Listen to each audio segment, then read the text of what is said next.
a green city. Sheffield is a green city with around 80 public parks, over 650 other green and open spaces, and more than 2 million trees. The urban areas of Sheffield cover about 13,500 hectares, but 9,200 hectares are designated as greenbelt.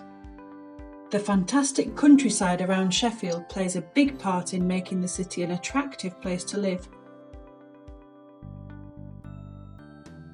We are the only major city with part of a national park in its boundary.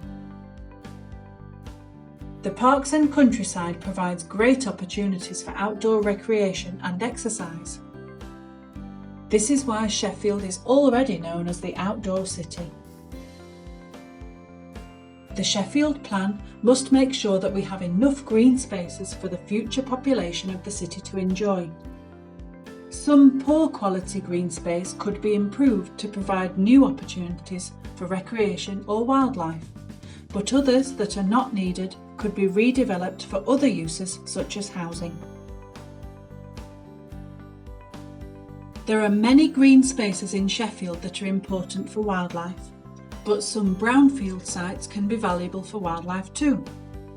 Overall, we want to use the Sheffield Plan to increase the value of wildlife sites in the city.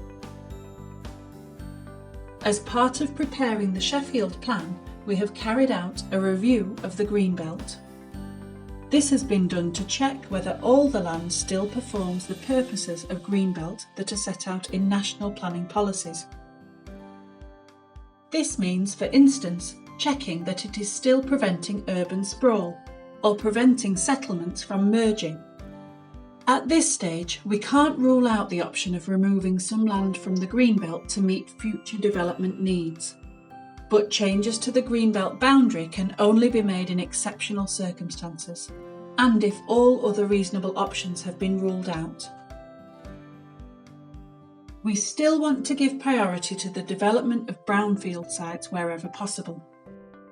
The Issues and Options document sets out two options that would involve some release of greenbelt land for new housing. But even if one of those options was eventually taken forward in the Sheffield Plan, over 95% of the greenbelt would still be protected. And when we start to look for specific sites for development, we will aim to ensure that valuable countryside, open spaces and wildlife sites are protected.